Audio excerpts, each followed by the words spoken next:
유큐 왕국 역사에서 가장 드라마틱한 순간을 꼽으라면요, 바로 이 사건을 빼놓을 수 없는데요. 충성과 야망이 어떻게 한 왕국을 통째로 뒤흔들었는지 지금부터 그 이야기 속으로 들어가 보시죠. 자, 모든 것의 시작은 바로 이 한 해에서 비롯됩니다. 1458년. 기억해 두세요. 바로 이 해에 일어난 일이 류큐 왕국의 운명을 완전히 바꿔버립니다. 네, 그래서 오늘 우리가 풀어볼 핵심 질문이 바로 이겁니다.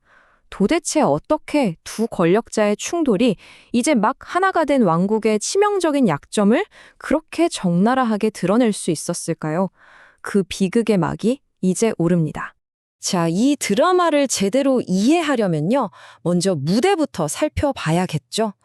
당시 류큐 왕국, 겉보기엔 통일 왕국이었지만 속은 그렇지 않았어요. 아주 아슬아슬한 상태였거든요. 그러니까 왕이 있긴 있었지만 이름뿐인 통일에 가까웠다는 거죠. 수도에 있는 왕은요, 각 지역을 꽉 쥐고 있는 이 안지라고 불리는 호족들의 눈치를 봐야만 했어요. 이들은 막강한 군사력에 경제력까지 갖추고 있었거든요. 이 불안정한 힘의 균형, 이게 바로 모든 비극의 시작점이었습니다. 그리고 이런 아슬아슬한 긴장감은요, 당대 가장 강력했던 두 인물의 대립으로 폭발 직전까지 가게 됩니다. 바로 고사마루와 아마와리, 오늘 이야기의 두 주인공이죠. 이 두 사람 정말 모든 게 정반대였어요. 한 명은 왕에 대한 충성심과 군사력으로 힘을 얻은 왕의 검, 고사마루. 다른 한 명은 국제무역으로 막대한 부를 쌓아 올린 야심가, 아마와리.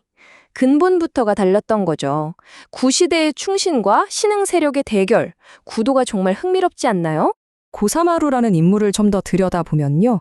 그는 말 그대로 살아있는 전통 그 자체였어요. 통일전쟁 때부터 혁혁한 공을 세운 노장이자 왕의 가장 든든한 방패였죠. 그의 힘은 다른 어디서도 아니고 오직 왕에 대한 절대적인 충성심에서만 나왔습니다. 반면에 아마와리는요, 완전히 다른 게임을 하고 있었어요. 낡은 충성 맹세? 그런 거에 의존하지 않았죠. 그의 힘은 바다 건너 해외 무역에서 나왔습니다. 새로운 경제 질서를 등에 업은 신흥 강자였던 거예요. 자, 이렇게 구시대의 수호자와 신흥 강자, 이 둘의 위태로운 균형, 당연히 오래갈 리가 없겠죠? 야심가 아마와리는 자신의 앞길을 가로막는 단 한 사람, 바로 충신 고사마루를 제거하기 위해서 정말 치밀하고도 무서운 계획을 세우기 시작합니다. 아마와리의 계획은 정말 소름 돋을 정도로 치밀했어요. 3단내로 진행되는데요. 첫째, 왕의 딸과 결혼해서 왕의 사위가 됩니다. 신뢰를 얻는 거죠. 둘째, 그 신뢰를 이용해서 고사마루가 군사훈련하는 걸 보고 저거 반란 준비하는 겁니다. 라고 거짓으로 고발해요.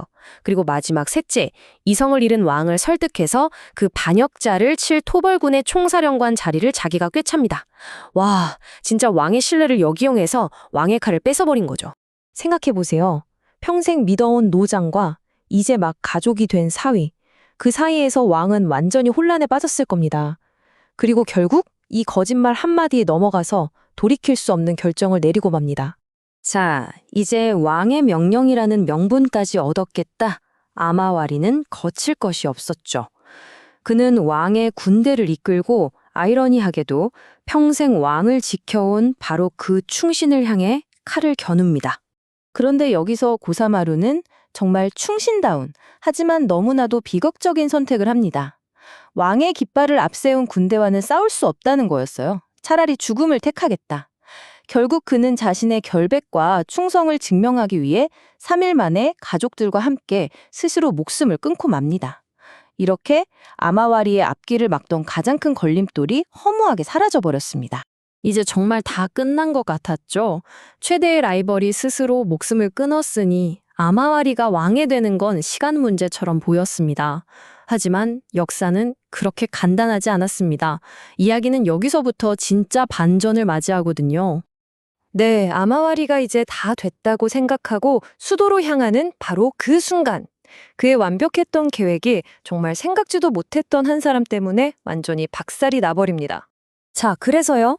그토록 치밀하게 모든 걸 계획했던 아마왈이 과연 왕이 됐을까요? 정답은 아니요입니다. 놀랍게도 그의 반역을 폭로한 건 바로 그의 아내, 왕의 딸이었던 공주였어요. 남편의 야심을 눈치챈 공주가 성을 탈출해서 아버지에게 모든 사실을 알렸고 결국 아마와리는 역적으로 몰려 최후를 맞이하게 됩니다. 자, 이렇게 되니까 상황이 정말 재미있어졌습니다. 왕을 지키던 가장 굳건한 방패, 고사마루도 사라졌고 왕자를 노리던 가장 날카로운 창, 아마와리도 부러졌어요. 류큐 왕국에 거대한 힘의 공백이 생긴 거죠. 이 싸움의 진정한 승자는요, 칼을 든 장수들이 아니었습니다. 놀랍게도 행정과 재정을 담당하던 한 조용한 관료였어요. 가네마루라는 인물이었죠. 두 호랑이가 싸우다 지쳐 쓰러지자 그 빈자리를 이 사람이 차지하게 된 겁니다. 그리고 이 사건으로 결정적으로 약해진 기존 왕조를 무너뜨리고 몇 년 뒤에 자신이 직접 새로운 왕조를 열게 됩니다. 근데 여기서 정말 흥미로운 지점이 있어요. 역사라는 게 참 한 가지 모습만 있는 게 아니잖아요. 공식 역사에서 아마와리는 당연히 왕을 속인 반역자죠.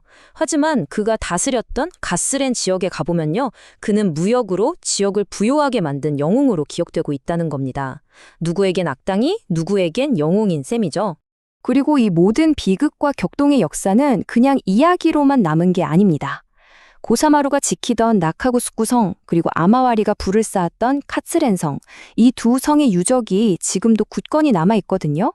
둘 다 유네스코 세계문화유산으로 지정돼서 이 말없는 증인들이 그날의 이야기를 우리에게 계속 들려주고 있습니다. 결국 이 작은 섬나라에서 벌어진 한 편의 드라마는 우리에게 이런 질문을 던집니다. 역사 속에서 영웅과 반역자는 과연 어떻게 나뉘는 걸까요? 그리고 그 평가는 도대체 누가 하는 걸까요?